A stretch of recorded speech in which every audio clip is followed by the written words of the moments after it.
You wake up every morning, check your bank account, and realize it's not growing. In fact, sometimes it seems like it's just shrinking. Why is it that some people always have money, while most are constantly struggling to make ends meet? Hi champions, it's Maxwell here, and today we're diving deep into the financial pitfalls that trap so many individuals.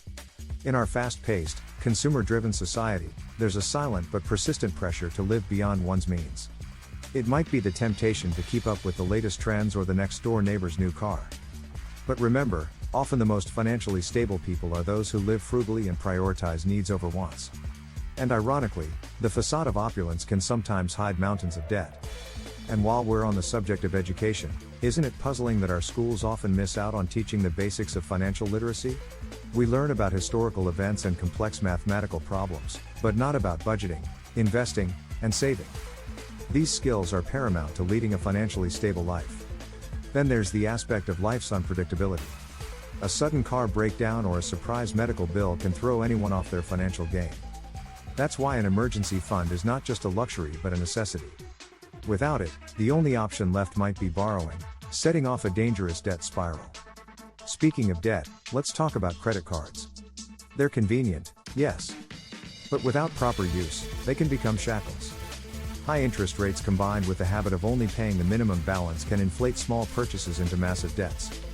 But it's not just about avoiding debt. It's also about growing what you have. With the constant looming shadow of inflation, saving in your traditional bank account won't cut it. Investing, in stocks, real estate, or even bonds, can be a gateway to ensuring your money doesn't just sit there but grows. Now, imagine going on a road trip without a map. That's what it's like without clear financial goals. Whether they're short-term or long-term, these goals provide the direction and motivation needed for financial success. And while we hope for the best in life, it's crucial to prepare for its challenges. An accident or health issue can quickly turn into a financial nightmare if one isn't adequately insured. Hence, having the right insurance is like having a safety net, catching you when you fall. However, financial freedom doesn't come by setting things in motion and forgetting about them. Like a car needs regular servicing, our finances need consistent checkups. This helps in identifying potential problems before they turn into insurmountable challenges. Lastly, we live in a world of instant gratification. But every impulse purchase, every unplanned vacation, chips away at our financial foundation. Discipline, in this context, becomes the bridge between goals and accomplishment. Debt, a word most of us fear, a burden many of us shoulder. But did you know that for the world's wealthiest, debt isn't a chain, it's a key that unlocks even more riches? Often, when we think of debt, we envision credit card bills, student loans, and mortgages. But not all debts are created equal. And this differentiation, champions, is what sets apart the financially savvy elite from the rest. For the vast majority, debt signifies living beyond one's means, paying for today's luxuries with tomorrow's earnings. But for the wealthy, debt is a tool, a leveraged instrument to amplify their assets and increase potential returns. To them, debt isn't about consumption, it's about strategic investment. Let's take real estate as an example.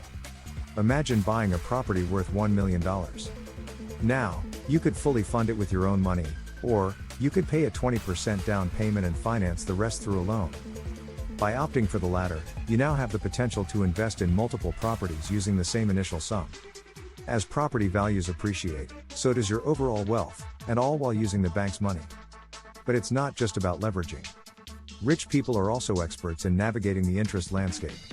In periods of low interest rates, they understand that borrowing can be cheaper than using their own money. This might sound counterintuitive, but consider this: if you can borrow at a low interest and then invest in opportunities that yield higher returns than that interest, you're essentially making a profit on borrowed funds. Moreover, debt can offer significant tax advantages. In many jurisdictions, interest expenses on investment loans are tax deductible, leading to reduced taxable income. This nuanced understanding of tax structures ensures that the affluent utilize debt not just as a means to an end but as an effective wealth-building strategy. However, champions, while this strategy might seem enticing, it's essential to tread with caution. The game of leveraging debt demands an in-depth understanding of market conditions, interest rates, and risk assessment. What works for the seasoned investor might not work for the novice. And while debt can amplify gains, it can also magnify losses. So, why this fascination with debt among the rich? Because when utilized astutely, debt transforms from a liability into a potent asset. It becomes a bridge to opportunities, a means to diversify portfolios, and a gateway to exponential wealth growth. Now, I won't sugarcoat it. Mastering the art of debt requires knowledge, experience, and sometimes, learning from failures. But by shifting our perspective from viewing debt solely as a burden to seeing its potential as a tool, we open doors to financial possibilities previously deemed out of reach. For many, money is a source of stress, a constant battle between desires, needs, and limited resources. However, it's not just about how much you earn, it's about how you manage it. The secret lies not in the abundance of wealth, but in the habits we form around money. Think about it. You've probably met individuals who earn modest salaries but live comfortably, while some high earners always seem to be scraping the bottom of the barrel. It's a clear indication that your relationship with money and the habits you nurture play pivotal roles in determining your financial health. Starting with the basics, the cornerstone of all great money habits is budgeting. While many perceive it as limiting, budgeting is truly liberating. It gives you a clear vision of where your money goes, helping you allocate resources efficiently. It's like a roadmap, guiding you towards your financial goals without getting lost in the wastelands of impulse purchases and unplanned expenses. Yet, as we build this roadmap, saving is the vehicle that drives us forward. Consistent saving, even small amounts, can accumulate into significant sums over time. It's not just about stashing money away for a rainy day, it's about preparing for future opportunities and challenges. Every dollar saved is a step closer to financial freedom.